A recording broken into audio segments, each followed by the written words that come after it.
السلام علیکم ناظرین، آج اعتزاز احسن نے الیکشن کمیشن کو نون لیگ کی بی ٹیم قرار دے دیا۔ آئیے پہلے ان کی گفتگو سنتے ہیں اور پھر اس پر بات کرتے ہیں۔ اعتزاز احسن صاحب، الیکشن کمیشن نے جو مخصوص نشستیں دوسری جماعتوں میں بانٹنی شروع کر دی ہیں، اس پر عدالت میں جو گئی ہے پٹیشن، کیا عدالت کے پاس یہ اختیار ہے کہ وہ الیکشن کمیشن کے اس فیصلے کو معطل کر سکے؟ دیکھیں، جہاں براہ راست اپیل نہ ہو کسی فورم میں، وہاں ہائی کورٹ سول کورٹ میں بھی آپ جا سکتے ہیں۔ اچھا، پر وہ سول کورٹ ایک کمزور عدالت ہے، وہاں آپ ریٹ جوریسڈکشن میں تو جا ہی سکتے ہیں سرکاری کسی افسر کے خلاف اور سرکاری عہدیدار کے خلاف۔ اب الیکشن کمیشن کے خلاف اگر اپیل سپریم کورٹ کو اس میں رائے نہیں کرتی یا ہائی کورٹ ابھی تو پشاور ہائی کورٹ میں ہے نا، تو آپ ریٹ میں جا سکتے ہیں۔ جی ابھی تو پشاور ہائی کورٹ کے سامنے ہے اور پشاور ہائی کورٹ نے حکم امتناع بھی جاری کر دیا ہے۔ ابھی اسپیکر کو انہوں نے روک دیا ہے کہ وہ مخصوص نشستوں پر حلف نہ لیں۔ جی، وہ وجہ آپ نے کہا، وہ پشاور ہائی کورٹ کا بھی اختیار بنتا ہے، چاروں ہائی کورٹس کا۔ جو وفاقی ادارہ ہو، کوئی بھی وفاقی ادارہ، ایف آئی اے ہے، یہ دوسرے دیگر جتنے بھی ہیں، ان کو آپ کسی بھی ہائی کورٹ میں ان کے خلاف جا سکتے ہیں اگر سبسٹینشیل کاز آف ایکشن وہاں بھی اٹھی ہو۔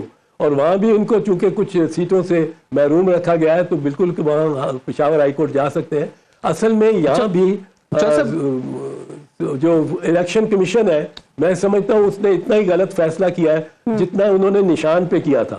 نشان انہوں نے یہ سمجھا ہے کہ یہ نشان پارٹی کا نشان ہے، اور اگر پارٹی کے 10 آفیشل جو ہیں، 10 آفیسر عہدیدار، وہ کوئی گڑبڑ کرتے ہیں، غلط الیکشن کرا دیتے ہیں، تو پارٹی کے سارے ممبر جتنے یا سارے ووٹر جتنے بھی ہیں ان سے چھین لو ان کا نشان، تاکہ وہ پہچان ہی نہ سکے اپنے کینڈیڈیٹ کو۔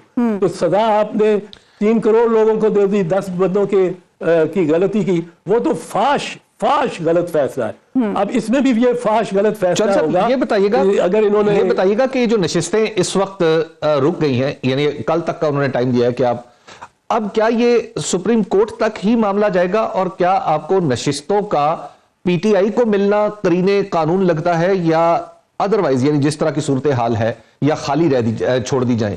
آپ کو زیادہ قرینے قانون کون سی چیز لگ رہی ہے کہ جو سپریم کورٹ میں بھی آپ سمجھے کہ یہ وہاں تک جائے گا تو یہ اس پرنسپل پہ؟ حبیب صاحب، قرینے قانون تو جیسے میں نے عرض کیا کہ وہ تو بنیادی طور پہ یہ ہے کہ یہ جانی پی ٹی آئی کو چاہیے۔ اب مجھے یہ پسند ہو بات یا نہ ہو، قانون یہ کہتا ہے، میں آپ کو عرض کر دیتا ہوں مختصراً۔ الیکشن کمیشن انحصار کرتی ہے قانون کے، الیکشن ایکٹ کے سیکشن 104 میں۔ 104 میں کہا ہوا ہے کہ صرف وہ جماعت اس کا حقدار ہوگی جس نے الیکشن کنٹیسٹ کیا ہوگا، جس نے الیکشن کنٹیسٹ کیا ہوگا، وہ اس کو انہی کو جوائن انہی کو مل سکتی ہیں یہ سیٹیں، ایکسٹرا سیٹیں۔ اگر آپ نے as a party election contest نہیں کیا تو آپ کو نہیں مل سکتی۔ وہ کہتے ہیں سنی اتحاد کونسل نے کیونکہ ایز اے پارٹی کنٹیسٹ نہیں کیا الیکشن، اس لیے ان کو یہ مل نہیں سکتی۔ ہاں، یہ قانون اگر ہے تو اس کے قانون کے مطابق یہ درست ہے، لیکن قانون کے اوپر ہے آئین، اور قانون آئین سے نہ متصادم ہو سکتا ہے نہ تجاوز کر سکتا ہے۔ قانون اس کے ماتحت ہے۔ اب آئین کیا کہتا ہے وہ دیکھ لیں۔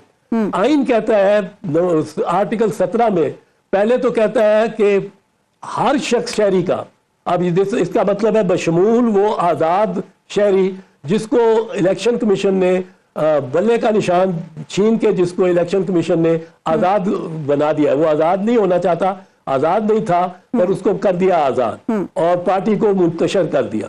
لیکن اب وہ جو ہر شہری، آرٹیکل 17 کہتا ہے ہر شہری کو یہ حق ہے کہ وہ کوئی پولیٹیکل پارٹی فارم کرے یا اس کو جوائن کرے، اس میں شامل ہو۔ اب یہ جو آزاد ارکان ہے، نام نہاد آزاد، یہ کہتے ہیں جی ہم آزاد نہیں ہیں۔ پہلے تو کہتے ہیں ہم تو پی ٹی آئی کے ہیں، اب ان کو کہا جاتا ہے آپ جوائن کریں کسی پارٹی کو۔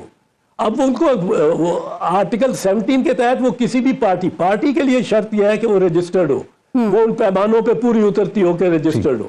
اب اگر رجسٹرڈ پارٹی وہ سنی اتحاد کونسل میں شامل ہو جاتے ہیں تو یہ ان کا اختیار ہے۔ اب وہ شامل ہو گئے سنی اتحاد کونسل میں۔ اب یہ 104 نہیں ہے، 104 کہتی تھی کنٹیسٹنگ پارٹی، یہ کہتی ہے نہیں پولیٹیکل پارٹی۔